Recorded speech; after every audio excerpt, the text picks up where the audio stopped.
آج کے خطبہ جمعہ کے لیے جس آیہ مبارکہ کی تلاوت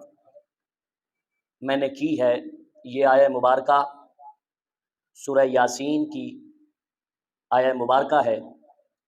قبل اس کے کہ میں اس آیت کے اندر جو اسرار و معارف بیان کیے گئے ہیں ان کی طرف بڑھوں، میں یہ چاہتا ہوں کہ مختصر طور پر اس سورہ کی فضیلت اور اس کا مقام و مرتبہ آپ کے گوش گزار کرتا چلوں، تاکہ آپ کو یہ اندازہ ہو سکے کہ جس سورہ مبارکہ کی یہ آیہ مبارکہ ہے اس کی عظمت اور رفعت کا عالم کیا ہے۔ اللہ کے پیارے رسول صلی اللہ علیہ وآلہ وسلم نے فرمایا، ان لکل شیء قلب وقلب قرآن یاسین۔ حضور نے فرمایا کہ بے شک ہر چیز کا دل ہوتا ہے اور قرآن مجید کا دل سورہ یاسین ہے۔ اور اسی حدیث کے اگلے الفاظ ہیں کہ جس نے ایک مرتبہ سورہ یاسین پڑھی اللہ تعالیٰ اسے 10 مرتبہ قرآن پڑھنے کا ثواب عطا فرمائے گا۔ ایک مرتبہ سورہ یاسین پڑھنے والے کو 10 قرآن مجید پڑھنے کا ثواب عطا فرما دیا جائے گا۔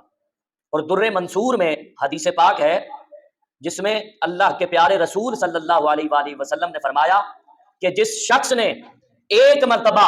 سورہ یاسین کی تلاوت کی اور اس کا تلاوت کرنا اللہ کی بارگاہ میں قبول ہو گیا تو اللہ تعالیٰ اسے 10 نفلی حج کرنے کا ثواب عطا فرما دے گا۔ سبحان اللہ، کتنی بڑی فضیلت ہے ایک مرتبہ سورہ یاسین پڑھنے کی، کہ جو ایک مرتبہ سورہ یاسین پڑھتا ہے اسے 10 نفلی حج کرنے کا ثواب عطا فرما دیا جاتا ہے۔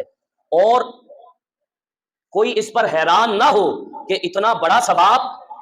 اور اس بات پر بھی غور کرنا چاہیے کہ اللہ تعالیٰ نے اسے قرآن کا دل کہا ہے۔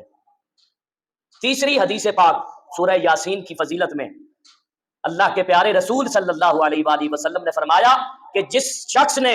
آخرت میں ثواب کی نیت سے اللہ کی رضا حاصل کرنے کے لیے سورہ یاسین کی تلاوت کی، اللہ تعالیٰ اس کے پچھلے سارے گناہوں کو معاف فرما دے گا۔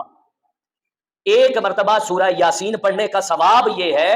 کہ جو ایک مرتبہ اللہ کی رضا کی خاطر سورہ یاسین کی تلاوت کرے گا اللہ رب العزت اس کے پچھلے سارے گناہوں کو معاف فرما دے گا۔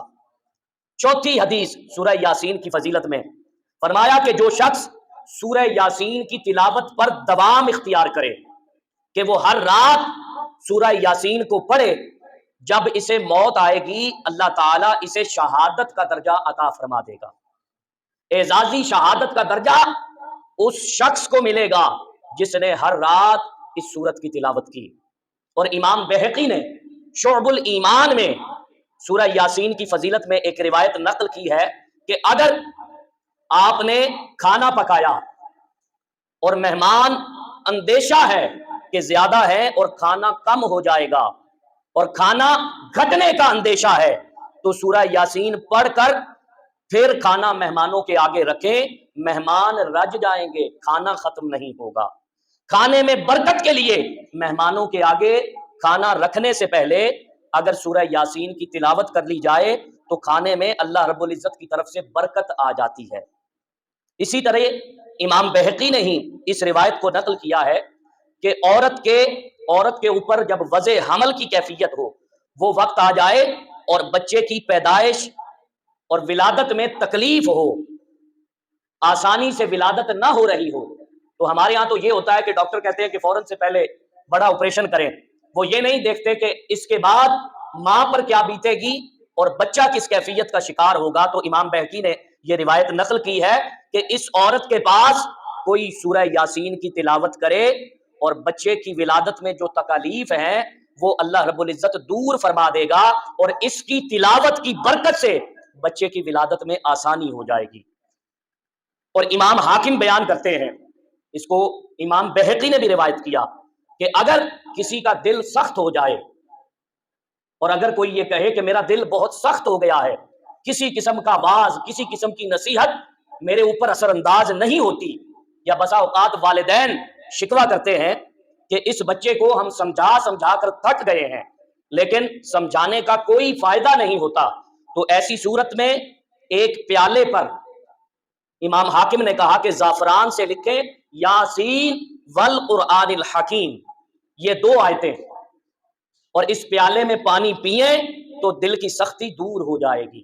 یا جس بچے پر نصیحت اثر نہیں کرتی، اس بچے کو اس پیالے میں پانی پلائیں، اس کی برکت سے دل نرم ہو جائے گا اور بچے پر کی گئی نصیحت اس پر اثر کرے گی۔